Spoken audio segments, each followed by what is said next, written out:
Audio kitoblar kanali.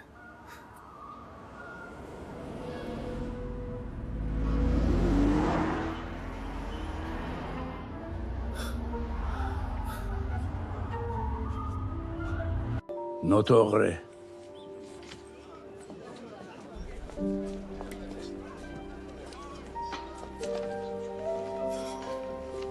Janni Rodari. Qanday xatolar bo'ladi? 3-bob kichik harfdagi Italiya. Bir kuni kechqurun o'qituvchi Grammatikus o'quvchilarining daftarlarini ko'zdan kechirib o'tirardi.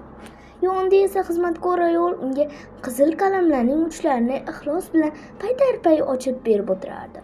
Chunki o'qituvchi qizil qalamlarni haddan tashqari ko'p ishlatardi.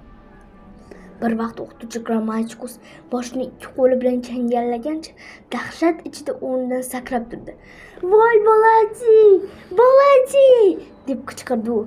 "Yana nima qilib qo'ydi bu o'quvchi bolati?" so'radi xizmatkor ayol. Barcha o'quvchilarning ismi sharifi unga ko'pdan beri yod bo'lib ketgandi. Ularning ichidan qaysi biri qanday xatoga yo'l qo'yishini ham oldindan payqardi. Ayniqsa bolati doim eng qo'pol xatoga yo'l qo'yishini ham bilardi. U italyanni kichik harf bilan yozibdi-ku. Voy, bu safar men uni sudga beraman. Har qanday narsani kechirishim mumkin-u, lekin faqat o'z mamlakatiga bo'lgan hurmatsizlikka aslo toqat qila olmayman. "Qo'ying-e", deb chuqur xo'rsindi xizmatkor ayol. "Nega qo'ying deysan? Bu bilan nima demoqchisan?" "Sinyor o'qituvchi, mendek bir kamtarin xizmatkoringiz nima ham deya olar edi. Qalamlarning uchini ochib bera olaman xolos, shunga ham Xudoga shukr qilaman. Ammo sen xo'rsinib ham qo'yding." "Xo'rsinmay bo'ladimi? Agar aslini surishtirib bo'lganda, mana shu-da" deb baqirdi o'qituvchi. "Men endi o'tirib qayoqdagi mana shu kichik harfni tomosha qilishim qolgan edi. Bu bilan kichik harflar kattalashib qolsa ham go'rga edi. Ana u qalamni uzatib yubor, hozirroq bu yerga tarixiy birni qo'ndirib qo'yay. Bilasizmi men nima demoqchi edim?" deb xotirjam tusda xizmatkor ayol. "Balkim bolati shunchaki eslatib qo'ymoqchidir." Xo'sh, qulog'im senda. Mana endi sendan ham biror jo'yali gapning hidi kela boshlayapti. Ilchamasi, bu ahvolda yaqin kelajakda xatlarni imzosiz yozib o'tirishga hech gap bo'lmay qoladi. Gap shu yerga kelganda xizmatkor ayol, uning insoniy g'ururi g'oyat kuchli edi, dast o'rnidan turdi. Peshbandini qoqib dedi: "Siz uchun mening fikrim bir chaqaga arzimaydi. Yaxshi qoling." "Hoy, to'xta, avval gapirsang-chi, ikki qulog'im senda. Gapir, fikringni ochiq bayon et. Bo'lmasa siz behuda xafa bo'lmang. Haqiqatan ham hammaning esidan chiqib ketgan kichik harfdagi Italiya yo'q deb o'ylaysizmi?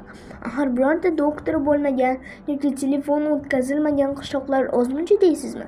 Bizning mamlakatda tovuq va cho'chqa bolalari bilan birga qoq yerda yotuvchi bolalar, kambag'al oilalar yo'qmi? Sen nima haqida gapiryapsan o'zi? So'zimdan bo'lmay turing. Men haqiqatan ham kichik harf bilan yozilgan Italiya bor demoqchiman. U Italiyada sanoqsiz chollar borki, ular haqida hech kim qayg'urmaydi. Bilimga tashna bolalar oshib-toshib yotibdiki, lekin o'qiy olmaydilar. Qishloqlarda faqat ayollar qolgan. Sababi erkaklarning hammasi boshqa shahar va mamlakatlarga pul ishlash niyatida jo'nab ketganlar. Bu safar o'qituvchi uning so'zini bo'lmay eshitdi.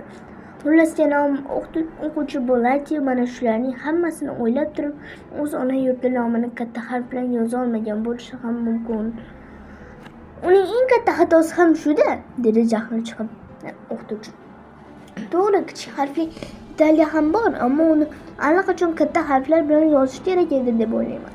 Xizmatkor ayol kulib dedi: "Mayli, keling, siz aytgandek bo'la qolsin, katta harfga aylantirib tuzatib qo'y qoling, ammo buni qo'yishga sabr qilsangiz.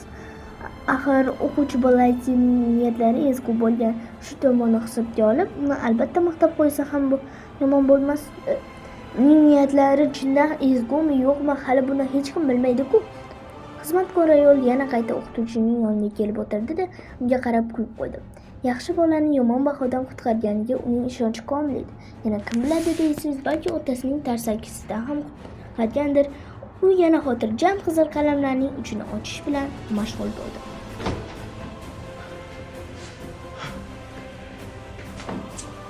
4-bob. Jahonda eng katta azamat.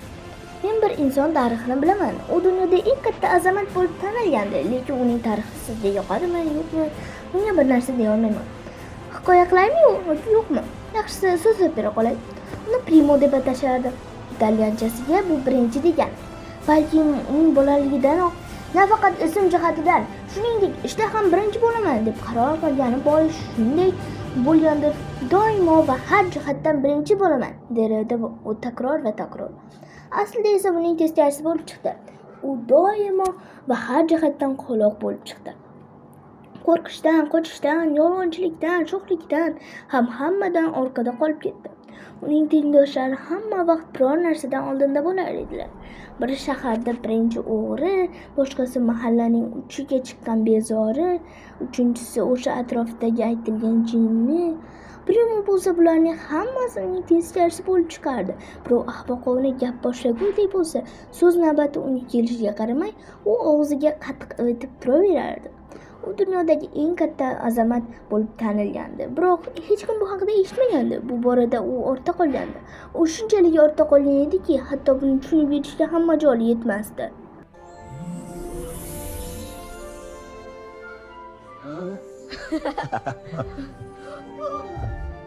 Beshinchi bob. Almashtirib qo'yilgan boshlar. Marko va Mirko egizaklar edi. Ular bir-biriga ikki tomchi suvdek o'xshardi. Ularning ikkisining ham grammatikaga zarracha hushi yo'q edi. Mashqlarni bajarishda esa 8 chaqirim nari qochardi. Boyaqishlar buncha uning qanchalik dahshatli oqibatlarga olib kelishini hatto xayollariga keltirmasdilar. Kecha masalan ularga uy vazifasi deb otlarga mos fe'llarni qo'shib yozish topshirilgandi. Ular mana bunday deb yozishdi. Mushuk uvillaydi, qo'ylar vovullaydi, bo'ri chiyillaydi, ayiq miyovlaydi, sher maraydi. Shu payt derazadan sher paydo bo'ldi-yu, shartta uy ichiga sakrab kirdi. U juda xafa ko'rinardi. Buyog'im so'rasangiz, hatto biroz g'azablangan desa ham bo'lardi. Hali shundaymi? dedi sher qovog'ini solib. Men maraymanmi? Hozir men sizlarga marash qanaqa bo'lishini ko'rsatib qo'yaman.